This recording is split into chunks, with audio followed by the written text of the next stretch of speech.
Good morning, everyone. This is Room A, the concurrent session 1 of the Bronx EdTech Showcase. The first session is titled CitySpeak, a virtual exchange project between Malmö University in Sweden and Hostos Community College. Speaking will be Malin Glimang from Malmö University, Kate Lyons from Hostos Community College, and Karin Lundberg from Hostos Community College. All right. Welcome, everyone. You can all see the slides, right? And everything's sharing okay? So good morning. I'm glad to see everyone. And I'm really, really glad that we've got this opportunity to talk about the CitySpeak project, which is a virtual exchange between Malmö University and Hostos Community College. Let's see. So here's the agenda. Today we're going to talk about who we are, how we met, and then what is virtual exchange or COIL, and then we'll describe the CitySpeak project. We're very lucky today because we have at least one student here who's going to show their work from the virtual exchange. And then we'll take comments and questions. And actually, this is a pretty small group, so I guess, you can chat questions too. So who are we? Well, I'll introduce, I'm Kate, and I'm a librarian at Hostos. And over the years, I've collaborated on a few different projects with Karin, who's also here. And she's from the Department of Language and Cognition, also at Hostos. When Karin and I first learned about COIL on our campus, Karin suggested that we use one of her linguistics courses and try it out. And she's originally from Sweden, which was lucky because she had a connection and reached out to Malmö University and found Malin back in December of 2019, which at this point seems like ages ago. And Malin, who's here, and it's weird to introduce people over Zoom because you can all just see each other's names. But we were really lucky because she already had quite a lot of experience teaching courses with virtual exchange projects. So we planned together for about a year, and in spring of 21, ran the project as a collaboration between Karin and Malin's courses. And I was a librarian embedded to support the students as they did the project. So what is virtual exchange? So this all started when Karin and I learned about COIL, which stands for Collaborative Online International Learning, or sometimes you'll hear the term virtual exchange. There's a CUNY COIL group that's been guiding faculty as they work on COIL projects. And we have quite a few faculty members now who are doing these international collaborations on campus. Amy Ramson from our campus is also presenting today and talking about how she started and is leading currently the COIL initiative at Hostos. And it turns out that Malin already had a lot of experience doing COIL projects, so she guided us through much of the collaboration. So what is virtual exchange exactly? We partner students from classes in different universities in different countries, and they work on projects collaboratively online. So these two quotes do a great job of explaining virtual exchange in general. I like the terms online intercultural interaction and the idea of partner classes, the fact of negotiating identities. I mean, it's really, we'll talk more about it later, but it's really an interesting experience. It's really great to have this just exchange of like culture and language and meeting people. I mean, especially during the pandemic, I think it was really nice to be able to have these connections when we couldn't have our physical connections. So now it's time for Karin to talk more about virtual exchange as she introduces the CitySpeak project. Very nice. Hi, everyone. So why CitySpeak? How did we arrive at this term? And I will expound on the words we just saw on reflecting, exploring, engaging, and negotiating. And in doing so, Malin, Kate, and we sat down and we thought about which communalities the cities and the courses share.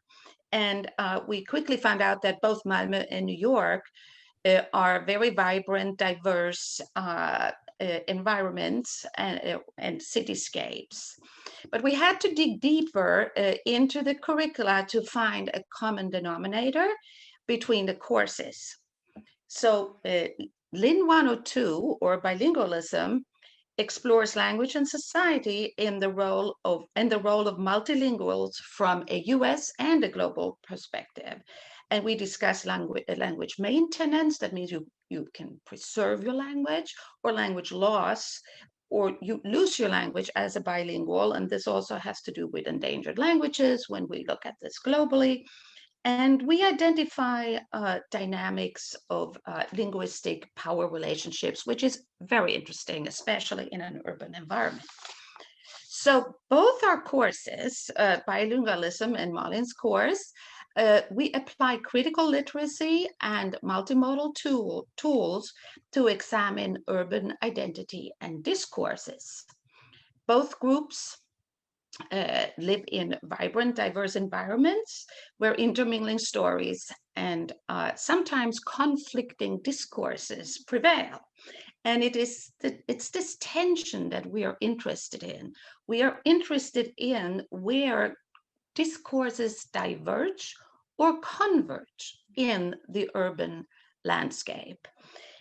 And through this tension, and this interests, we arrived at CitySpeak. So what is it then? Through CitySpeak, we explore questions such as, which languages do cities speak? How can we engage with, analyze, and interpret these discourses? How does the city communicate its messages, and through which media? And then last, and as we are looking into these messages that the cities are sending to us, we started thinking about reading the streets, shop windows, sculptures, and buildings. And then lastly, how are cities discussed and talked about in social media and media and mainstream media? And that led to our question here. That was the lead question. How can we use the city as a resource to better understand discourse as a socio-critical tool? And how does this project enhance my understanding of myself as a member of a multilingual and intercultural community? So you see here, here we are targeting the environment and urban discourses, but also the understanding of ourselves. So it's also directed toward the learner. So here, and I think we can move on to the next slide. Thank you. So how do we do this? How is the project organized? So students were divided into cross-cultural groups, and they got to know each other, and this was the first phase of the project. They got to know each other, and this was something that took place, that we met as with both groups, with all the teachers, and had an initial icebreaker. And then each group had to work on comparing relevant news media or other sources about the cities, so that they could get to learn and compare and contrast, in the real sense of the word, what do they have in common and what separates them. And then as a third step, they explored their topics and created a multimodal learning site about a chosen topic. The interesting part here is, in fact, and it was presented later on, the interesting part here is really the learner autonomy. That is what I think is the strength of this initiative and the project, Virtual Exchange. Students are, for the most time, working on their own. And I think it is really something that, turns what we want to call global learning into learner autonomy. It fosters learner autonomy in many different ways. It fosters self-explorations in many ways, and I believe that is the absolute strength of this. And then moreover, what I find the most interesting is really turning to the student as an agent of knowledge, as a person who brings in their backgrounds and applies their background knowledge, but in fact may generate new knowledge by interacting not only in that they are meeting and interacting with themselves, but they are in fact producing something, an artifact that they have to present and reflect on. So I'm looking forward later to hear from our student Dania, because she has much more better insight into this, what this really means. Okay, thank you very much. Oh, I'm very sorry. I think I have this other little slide as well. So how did we do this? We met in regular meetings, many regular meetings. So right now, I'm not sure of the audience we have here, but if you are planning to do this, you should plan to spend a lot of time meeting and getting to know your partner. In this case, we had the advantage that we knew I was familiar with the other side of the coin, so to speak, but it takes time. It takes a lot of time, and you have to decide on technology. You have to be sure that that you feel comfortable with using what your partner suggests, and vice versa, and that you can see what your students are also most likely comfortable with. And I think that this is not a small part of this. Don't underestimate it. You will need a great deal of patience. Thank you very much. I now turn it over to our colleague Malin. Good afternoon, or I should say good evening here in Sweden. I'm calling in from Malmö. See, can you hear me? Yes, you can see me as well. I can still see Karin. Yeah. That's very nice.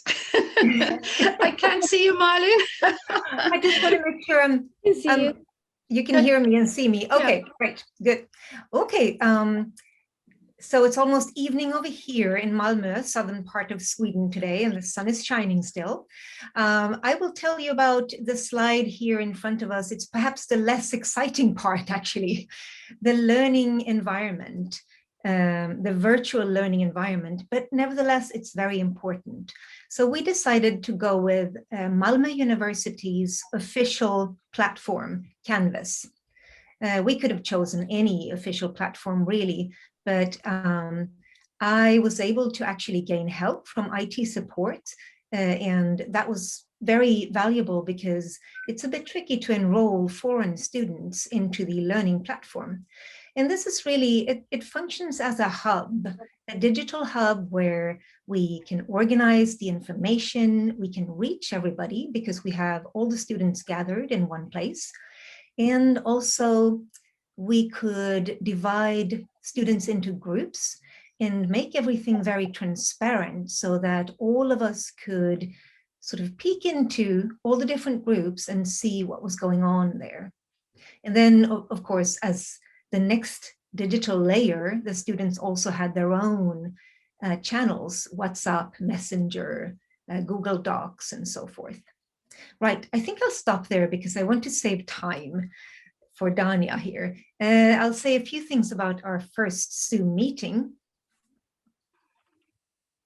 Right, we decided to have in week 1 a Zoom meeting together, all of us. And we were a small group, so it was possible. We had an introduction first where we talked about the project and why we wanted to integrate this sort of third space in connection with our respective courses. We started with an icebreaker, a name game, very simple, basic game, just to get all of us to talk together, basically. We talked about group dynamics, ground rules, what is important when you engage in something like this. Well, basically to stay active, that you are engaging from the beginning to the end. We then divided students into breakout groups so that they could meet their collaborators, the interlocutors, in this very first week. And this is something that I think is rather new in virtual exchange or COIL. Due to the situation of the pandemic, we are now becoming very familiar with these tools. So it's becoming easier to handle these things. So students met in groups and then reported back to us briefly. How was this very first meeting? Did you agree on any particular ground rules or code of conduct for the work that is coming up together? We also emphasized, however, that it's very important to dare to be messy. This is experiential learning, virtual exchange. It's not controlled. And as Karin emphasized, it's basically about autonomy, learner autonomy. So you don't know in what direction this will all go. It's a surprise to all of us who are engaging it. So there is a lot of risk-taking, I would say, for instructors and also for students. But nevertheless, very, very exciting and well worth it. So I'll stop there and hand over to Danya. Hello, everyone. Nice to see you all. Yeah, so I would like to talk a little bit about this experience. The program itself was new to me, and it was very exciting to know that Hostos was offering this with Malmö University. And the tale of two cities, one side of two cities, was about us really exploring what the media had for us as a city to other cities, right? And most importantly, I think that the negative aspects of the representation we had was really damaging to I guess our image, and our objective was mostly to flip that and make sure that it was on the positive note of it. So that was perhaps the most challenging part of the exchange, was really to find that flip side of it. But overall, I think that our objective was to learn as a group of one city and the other, and then just be able to compare that and see what really united us. The comparing part, we all know that the cities and have their own identities. So, but we also have similarities. So I think that was also very interesting, the learning of one another and of our own cities. And the real issues were more about the social and political dynamics that are currently happening. And that was really like the core of our presentation, finding these challenges and trying to flip them and to know why they're historical events, and the people in power, politics, language, and all these real issues that we go on every day that we probably don't get to explore in a very educative way.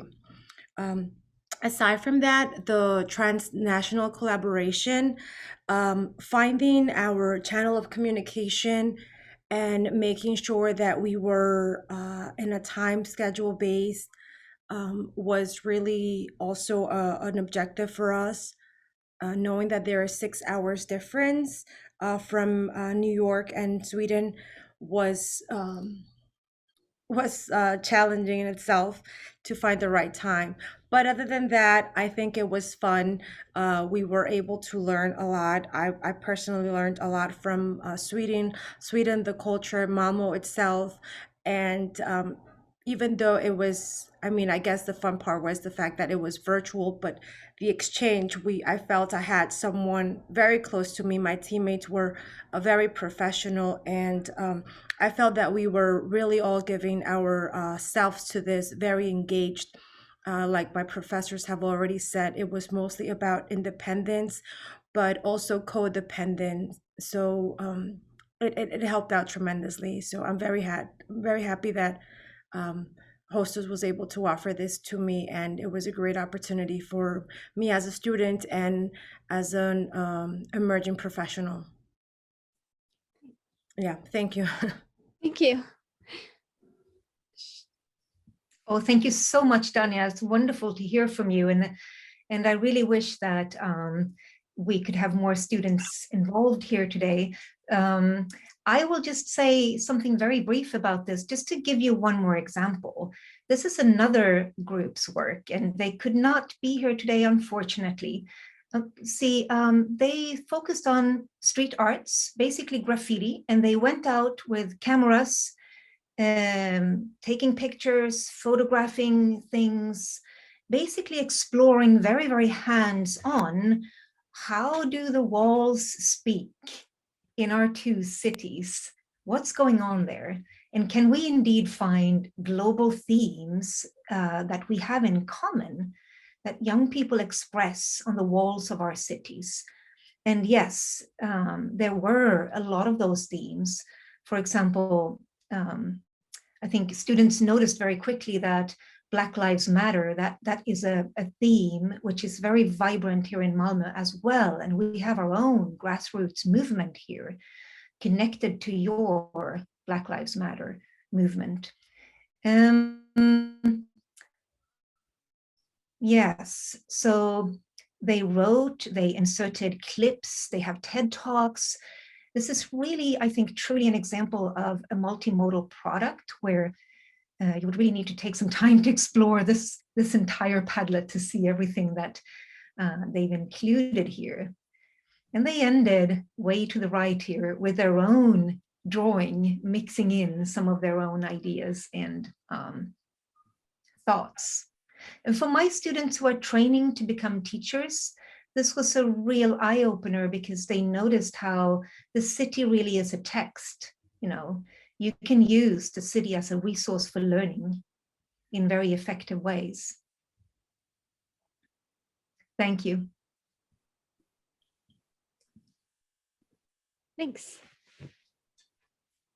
So what did we learn? What did the students learn? I think we'll share our thoughts all together, and then if people have questions, you can feel free to start asking us questions. I think we were all surprised by how we all had so much in common and how much our cities speak the same language.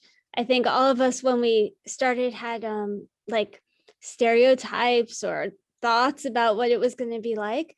And then the reality was just like shockingly sort of like collaborating with anyone else, like so much in common. I mean, at least for me, like probably the like time difference was the biggest challenge, like in terms of like cultural differences or language differences. It was really like the time difference was probably the biggest challenge.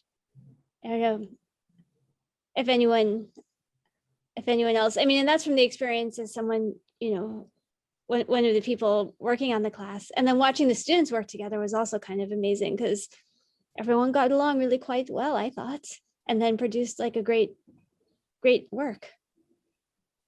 And we're lucky that Donna for coming to show your.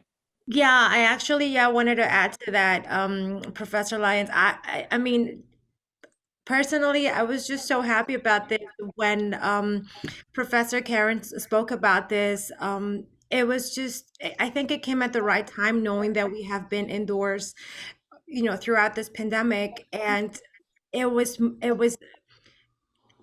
I mean, aside from being an assignment now, it was just becoming like a mission to just show, who we are as a society, but also that as individuals, we all have something to share and that we really have issues to talk about. So this was a great way to do it because it brought us back to our city or our cities, I'm sorry, and then we bring this to our platforms and to our discussions, and it made us really think about the good and the bad and the ugly that each and every city has, but that we as citizens concerned, we can do changes, make things happen, and as students, this is this is the way for us. I feel that we want to learn now.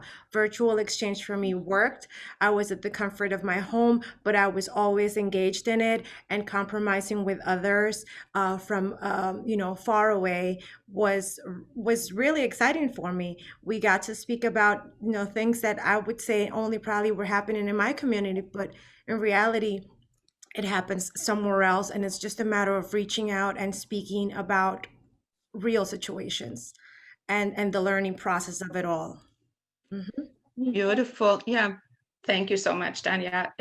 So I couldn't say enough how important it is to hear your voice here, because it is more important than the theoretical overarching ideas that we have, because this is the implementation of what we think we are doing.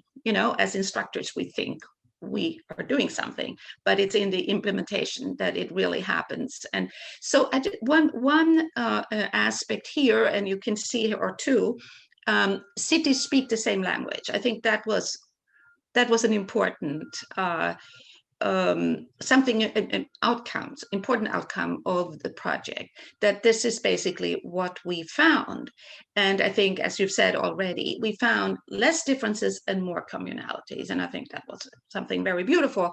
And then also, speaking of language, I just want to say that since this is a bilingualism course and many students of our students are bilingual, I think that was also interesting to explore the richness and the power that you carry as a bilingual, and seeing that the Swedish students were bilingual for very different reasons, having learned English.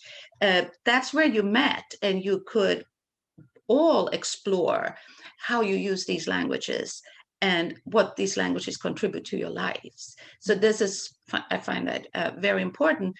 And then I will also say it takes a lot of flexibility. It takes a lot of flexibility on behalf of the students, not just the teachers. The students have to be open. It's quite demanding, and these are things you can't just control, as Malin said. You're just out there, and you're going on a journey. And each, both teachers and students, I think, have to take a step back and say, okay, let's see where this takes me. Right? And I think that's the beauty, but in some ways a challenge also. So please, Malin, go ahead. Oh, I'm sorry. I think my internet is, can you still hear me now? Yep. Yeah. It says that it's unstable. Yes, thank you so much, Dania. It was very, very important to have you here today. And there are a lot of learning opportunities in doing something like this, absolutely. And they're different every time. So every time you run a COIL or a virtual exchange project, it will be different. That's part of the excitement as well, I think, and new learning opportunities. Thank you. Thanks. Thank you. So now I think we have another 5 or 10 minutes. I'm not sure, because the program, I think, is going a little bit over. So we have a few extra minutes. So if anyone has any questions, we can answer them.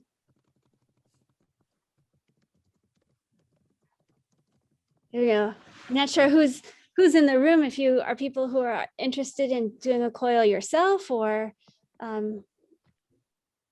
if anyone's got questions about how to get started or anything like that.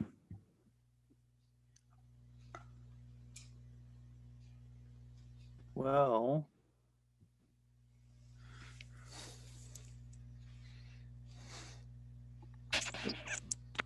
if no one else, can you hear me? Sure. If no one else has a question, I'll be the gift swag. And so everything is fine and dandy, but and people emphasize the time difference, but I'm sure there are differences between the two student groups and or even the faculty, because there's commonality and communality, as the phrase went, but there obviously are cultural differences raised in two different cultures, even though you can all groups, everyone spoke English as a unifying language, but can you mention some interesting, not controversial, but some interesting differences that maybe students raised among themselves or, with faculty? No little secrets, but, something that expands the conversation. I'll stop here. There was one at the very first day of the Zoom opening. I kind of remember it because for the most part, I think actually everything went pretty smoothly in terms of like interrelations and are like socially getting along. I mean, the one interesting moment is I think we tend to be more formal at Hostos. So we were saying like Professor Lundberg and Professor Lyons and Malin was saying, Malin and Karin and it wasn't really any, I don't think it caused any kind of conflict at all, but it was an interesting moment where I think we all opted for the informal. So we all switched, like we switched to the Malin, Karin, Kate side of it, which it wasn't a hard switch, but that was the one moment where there was a difference, and then we just sort of switched and it was okay. Dania, do you want to say something? I think you have something to say. I think that the exciting part of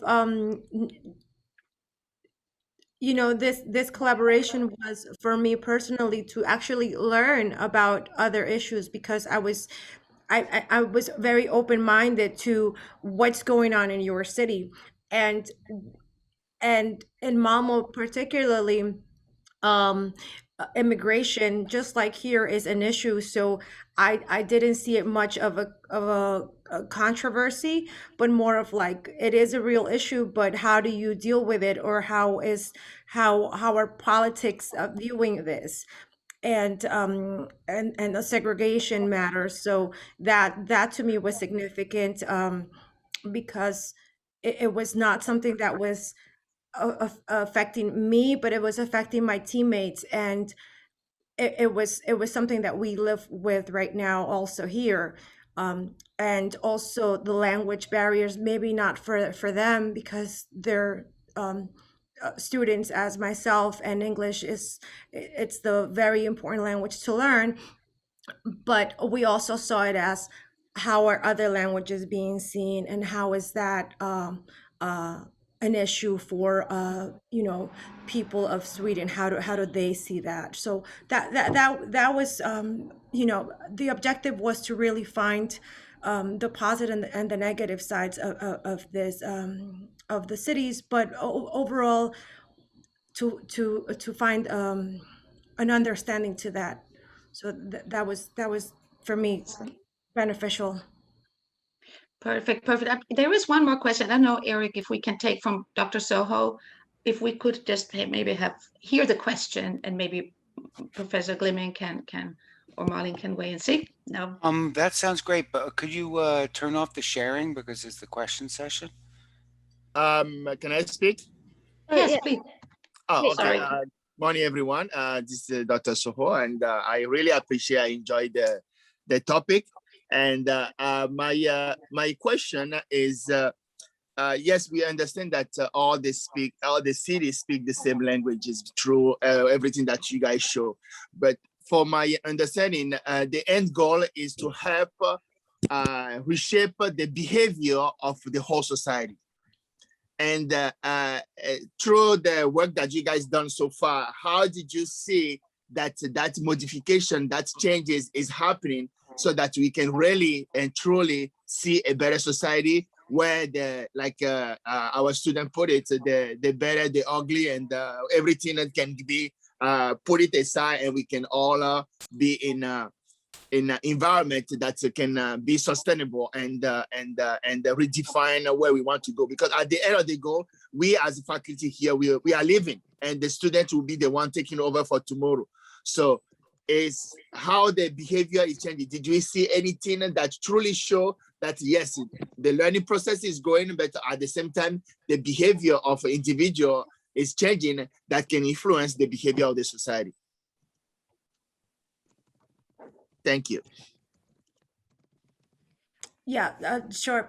Dr. Soho, so yeah, to your question, um, me as a citizen of this community, I believe that I have become actually much more engaged since I joined this community college. And every semester, my education level just reinforces that I need to actually represent better my community. And if I represent my community better, then others will actually absorb that and see that it's my area. And I believe that that's the objective also, to just change our perspectives of the social and political power that we can have and where we can actually direct this to. And our leaders, in this case our professors, are forming these programs with challenges themselves from the educational system, perhaps for budget or for other reasons, but they're trying to do it because they know it's going to bring our benefit towards society. So at least for me personally, ever since I joined the community, this is what I feel I have responsibility towards my members of society, contributing in probably nonprofit organizations, or heading to political leaders that will help improve my area, and things that I saw and I learned throughout the program that were significant and that can actually change, not overnight, but throughout time. And the image, particularly of the Bronx, has been portrayed really, really negatively. And since I've learned the history of the Bronx and the community and Hostos itself, it's now like a weapon that I have had to allow and say, this is not really who we are. There's real good things happening here, and I think that that's my goal now also, to change the image of others. That's so great. I'm sorry, Kate, I just want to, maybe Malin would like to say one more thing here to this question. Have another chance to speak. Okay. And then I'm not sure, I think we may be coming to the end of our time. Yeah. Yeah. Yes.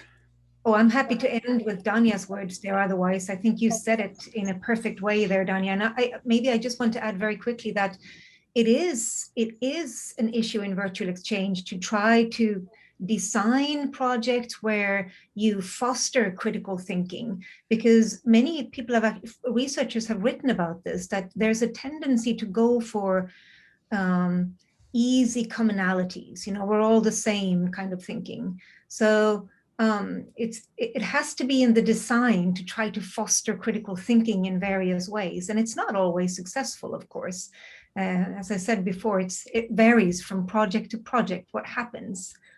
And it's also about, as Karin said previously, self-exploration. What do you learn about yourself? You just said that, Danya, so well, to learn about your own community, because you have an authentic receiver on the other side of the Atlantic.